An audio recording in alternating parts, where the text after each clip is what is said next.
I believe that I potentially have found some good news when it comes to the future of ZBCN, at least when it comes to the impact that it could very well bring for it moving forward. And let me explain what I mean by this, even though nothing I say is financial advice. We take a look at this article right here, according to CoinDesk, and not too long ago, it says that DeFi development files for $1 billion offering to buy more Sol. Now, some people may be thinking, okay, who cares about this? Well, let me explain further, because it says that further in the article that it plans to use proceeds to bolster its Solana-focused treasury strategy and fund corporate initiatives. Now, again, why is this good? It's because I think anything that is, of course, somewhat associated with Solana is going to greatly benefit from good news when it comes to Solana, of course. And when I take a look at ZBCN, man, when I consider, Zebec's close ties to Solana, I do really like it. And I think anything bullish for Solana, of course, is hypothetically going to trickle down a little bit to something like Zebec. And also, when we take a look at Solana overall, there are these, rumblings that people think that, the Solana ETF in Canada could hypothetically bring a lot of positive vibes, positive energy, and just a big impact for the future of, not only just the crypto space overall, but also for Solana. So I think all of this right here is looking really good when it comes to Zebec, because imagine, right, when the bull run is in fifth gear and Solana really gains that massive attention, naturally people are going to pay attention to not only just the meme coins on Solana, not only just, the DeFi projects on Solana. I think they're going to pay attention to other stuff too that, has somewhat of an association with Solana. And I do really like that. So when it comes to Zebec, I think, man, it's in a prime position. And the amazing thing about it is the fact that, unlike Stellar, unlike Ripple, for instance, Zebec just feels more fresh. It feels more enticing. It feels more just exciting to me. It just kind of feels like a breath of fresh air. You know what I mean? Because for the longest time possible, people only thought, only XRP and XLM when it comes to these projects that are focused on, global trade and finance, the payments market. But now with the emergence of something like ZBCN, again, it just brings a breath of fresh air. Now, is 10 cents still a realistic scenario, in my opinion, hypothetically, for the future of ZBCN? I think so, because I think when people take a look at Zebec deeper, I think they'll understand that, it has a heavy emphasis towards RWA payments. Now, RWA stands for real world asset. And when it comes to, projects that are focused on RWAs, they are on the rise. Take a look at Ondo, very massive market cap project, and that's primarily focused on RWAs. That's amazing. And I think fundamentals like this are really going to help something like ZBCN really reach great heights during a fully fledged bull run, because it gives people something to latch onto. And I do like that. Not to mention, Zebec is focused on AI-based PayFi, which some people don't really expect because they're like, whoa, focused on AI. What is this? This is not an AI project. Well, a little bit, I would arguably say it kind of is, because again, AI-based PayFi, I would arguably say, it has an aspect of AI. I'll take it at that. And the AI market is predicted to reach nearly $2 trillion by 2030, according to Grandview Research. So that's good. Zebec is not going to be a premier project in that space. Of course, I totally understand that, but it has an aspect of it, and I do like that. Not to mention, we take a look at PayFi, right? Payment finance. Let's say we take a look at the payments market, currently valued at over $2 trillion.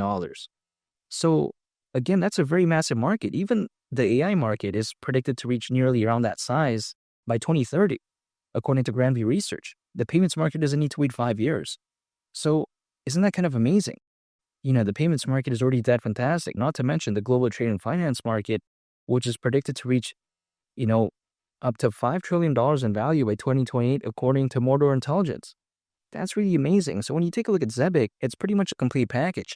Not to mention, Zebec has investors, allegedly, like Solana Ventures.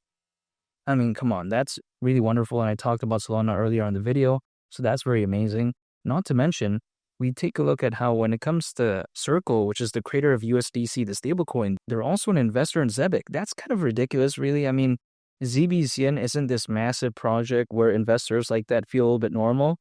That's not the case, right? ZBCN is a relatively speaking very low market cap project. It doesn't even have a market cap of like $500 million, let alone even $1 billion. Still far from that, really far actually. But you know what?